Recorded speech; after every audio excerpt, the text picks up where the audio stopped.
Of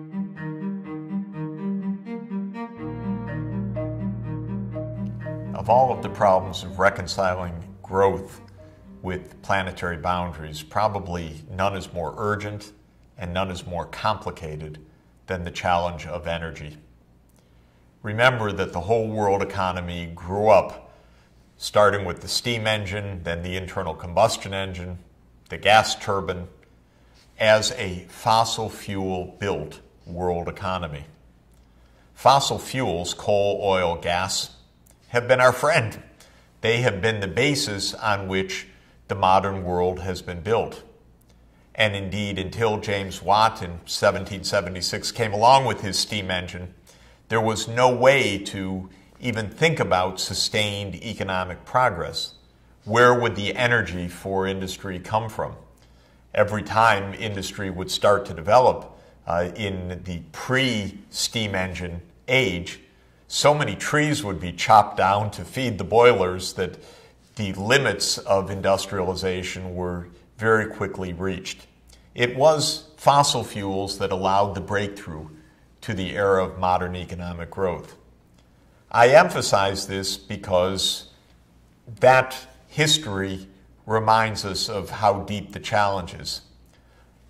Right now, fossil fuels are not our friend because when coal, oil, or gas is burned, the carbon that is the basis of those fossil fuels combines with oxygen and produces CO2, carbon dioxide, which is emitted into the air, which is the main greenhouse gas, warming the planet, changing the climate, and endangering humanity and other species.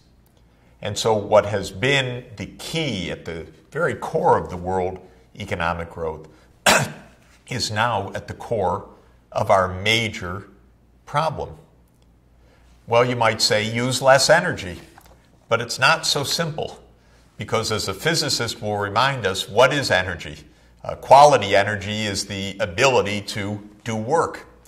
Any useful work in an economy depends on energy. Sure, we waste a lot of energy in the form of release of heat or friction, or driving cars much larger than they need to be, or poorly insulated buildings. So energy efficiency is clearly part of any solution for sustainable development. But the world needs energy resources, will use energy resources, and the use of energy, even with a substantial gain of efficiency, is likely to increase in the aggregate as the world economy expands by factor 3 or by factor 4, as we have just seen. And so we have a problem. More energy is needed. The traditional forms of energy, the fossil fuels of coal, oil, and gas, can't do it for us because that would create a massive intensification of the climate change problem. How big of an intensification? That's what I'd like to discuss so that we get some parameters of where we are and where we're going. This graph shows, again, on a logarithmic scale on the horizontal axis and on the vertical axis, the income of different countries and the primary energy use of those countries, the energy consumption. Total energy used by a country would include the fossil fuels.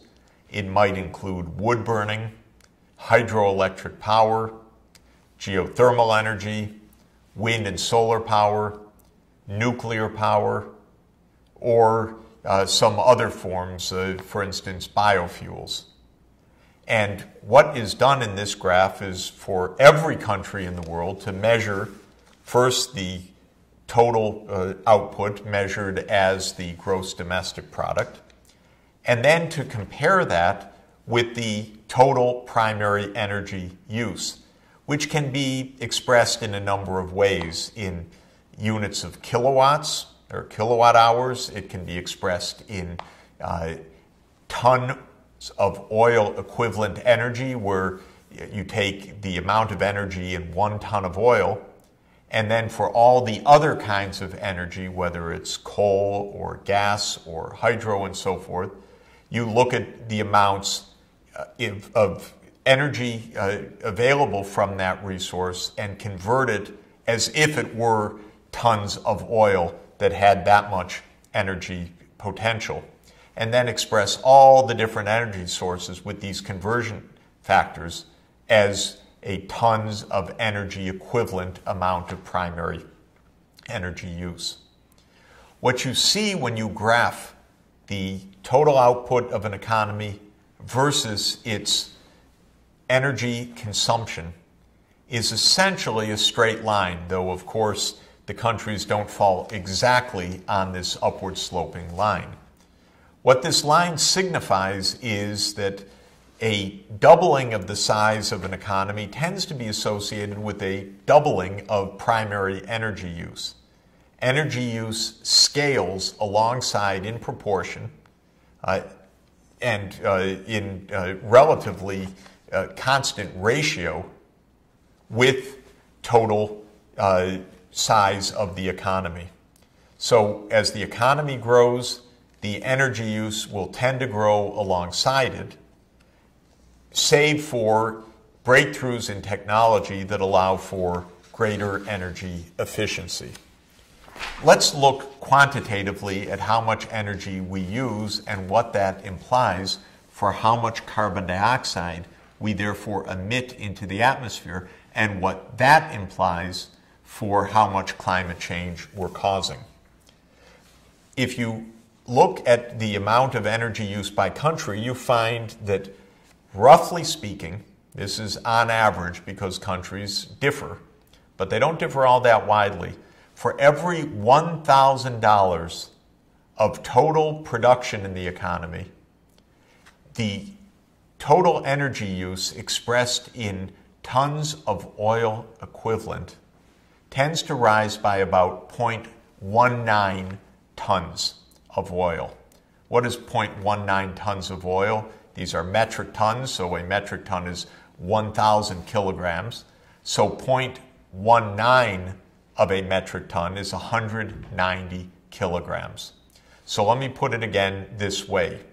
$1,000 of production on average, expressed in $2,005, let me add one more parenthesis, is associated with about 190 kilograms of oil use, or an equivalent amount of energy contained in coal or natural gas or one of the other non-fossil fuel forms of energy. That gives us the scale of how much energy we use for each $1,000 of production. Now, if you look at the mix of the energy sources in the world, mostly fossil fuels, but also some nuclear power, some wind, some solar, some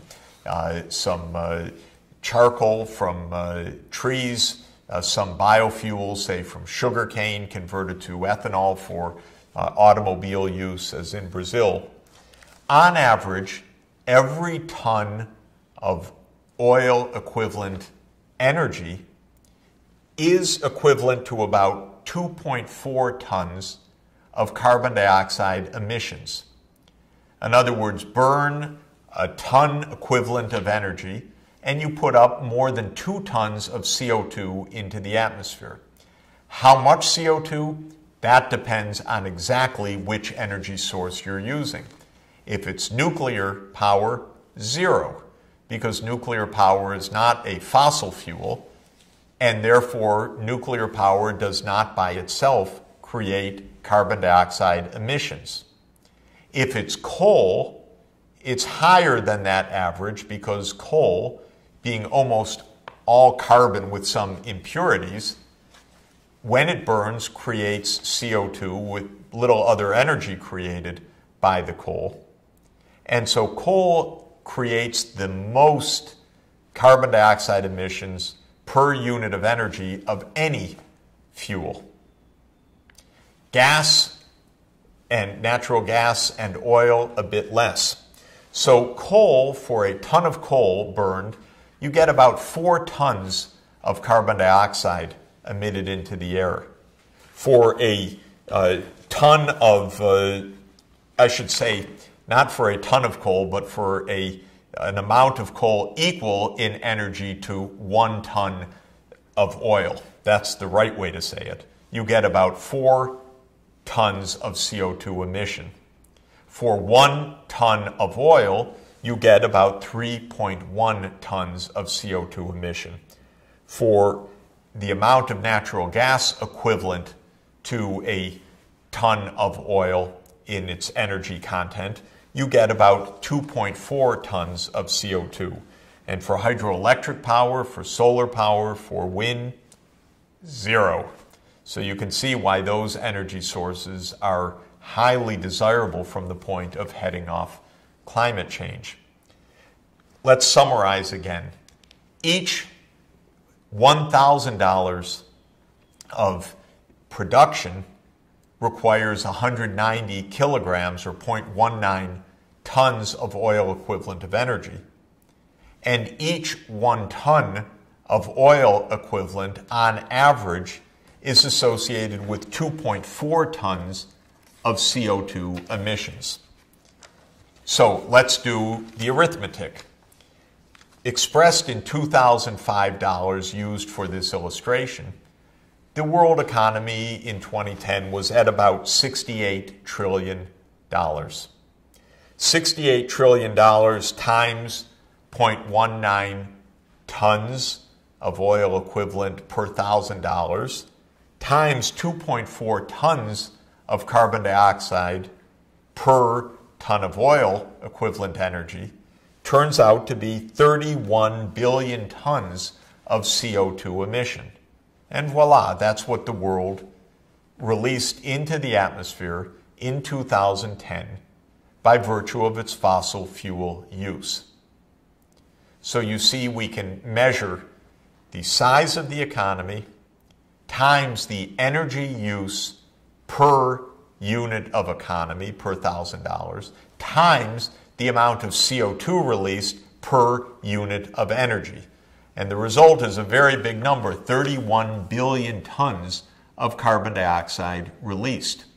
We also put CO2 into the atmosphere as humans in other ways. We chop down trees. And when we chop down trees, the carbon that was stored in those trees is released into the atmosphere if the trees are burned or decay. And so carbon that was sequestered biologically is released into the atmosphere as well. That adds a few billion tons of carbon dioxide emissions in addition to those caused by fossil fuel use. Little more arithmetic. For every ton of CO2 put into the air, just a bit less than half of that stays in the air because some of the CO2 dissolves in the ocean, some of it gets sequestered in plants and trees back on Earth. And so of the 1 ton that's put into the air, approximately 0.46 of that, or 46% of what's emitted into the air, stays in the air. And the other 54% typically is stored in what are called natural sinks, the oceans or the land. Now, that means that if we put 31 billion tons into the air, a little over 14 billion of those tons stayed in the air. Is that a lot, 14 billion tons for our big atmosphere? Well, we can make that calculation. We can look at the total volume of the atmosphere, how many molecules are there, how many molecules of CO2 have been put up in those tons. You have to get out your chemistry text to do that. And what you find when you do that is that for every 7.8 billion tons of carbon dioxide put into the atmosphere, the concentration of carbon dioxide in the atmosphere rises by 1 part per million. So that's the translation factor. To raise the CO2 concentration in the atmosphere, which is filled with nitrogen and oxygen and many other types of molecules, to raise the CO2 by 1 molecule per each million molecules of all kinds in the atmosphere, you have to put into the atmosphere 7.8 billion tons. So this gives us now a quantitative sense of what we're doing. If we have put 14.2 billion tons staying in the air, and 7.8 billion tons raises the carbon dioxide concentration by 1 part per million, then the amount that we emitted into the atmosphere in 2010 from fossil fuel use raised the carbon dioxide concentration by about 1.8 parts per million, or nearly 2 molecules for every million in the atmosphere were now CO2, raised in CO2 concentrations. Is that a lot? Yes. Is it frightening? Yes. Let me show you why. We look again at a graph of the concentration of CO2 in the atmosphere on the planet Earth over hundreds of thousands of years. And the concentration of CO2 fluctuates for normal processes, even putting humanity out of the story. Over geologic time, these levels of CO2 rise and then fall and then rise and fall as part of the long-run carbon dioxide cycle. And that cycle is driven in important part by systematic changes of the Earth's orbit. And if you look at this reconstruction of the carbon dioxide concentration of the atmosphere over the last 800,000 years, starting all the way to the left-hand side of the graph, the first peak you see is the carbon dioxide rose to a little bit over 250 parts per million. Then it fell to under 200 parts per million.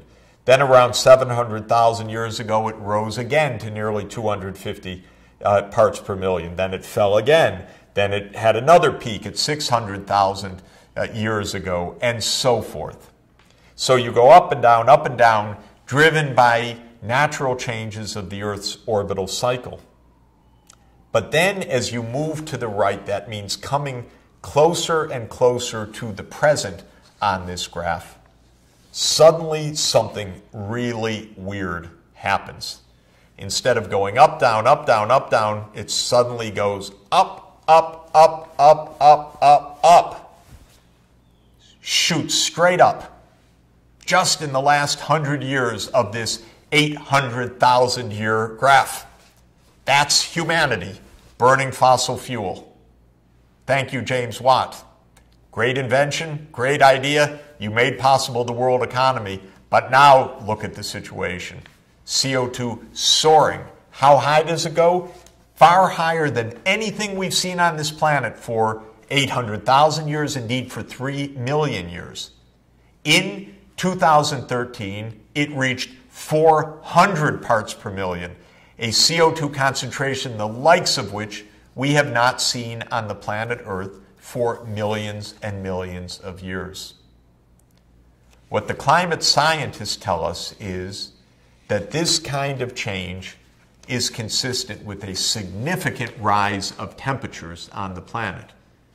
Indeed, if we reach, say, 450 parts per million of CO2, we are very likely to be living on a planet that on average is 2 degrees centigrade warmer than before the Industrial Revolution. Now, 2 degrees centigrade might not sound like much, but it implies even larger increases of temperature in the higher latitudes, and it implies massive changes of the Earth's climate, of rainfall, of droughts, of floods, of sea level increase. So we're talking about changes in CO2 concentrations that, when translated into global warming and into climate change more generally, are extremely large and extremely dangerous and happening now. How fast are they happening? If we're at 400 parts per million today, and that's rising by about 2 parts per million each year, you can see that to reach 450 is just 25 years from now. My word, we can't even change a world energy system at that rate. So we're on a trajectory that is very fast and very troubling. And add into the fact that that's assuming we stay where we are. Now think about tripling the world economy and tripling the amount of energy use. And if we do it using the same energy mix that we have right now, we'd be increasing CO2 not 2 parts per million, but 5 or 6 parts per million within a few decades. In other words, if we don't change course, we are on a path of extraordinary peril, where because of our fossil fuel reliance, we would be seeing mega droughts, we would be seeing mega floods, more extreme storms, more species extinction, more crop failures, a massive sea level rise over time, and a massive acidification of the ocean as that CO2 dissolves into the ocean, produces carbonic acid, and reduces the pH of the ocean. We have to change course, and we have to change course quickly. More quickly than the politicians are telling us, by far. But there's good news. Let me not leave us in despair. We have powerful technologies at sharply falling prices for solar power, for wind power, for energy efficiency, for smarter systems that can economize tremendously on energy and shift us to low carbon means. We're going to revisit some of those methods very shortly.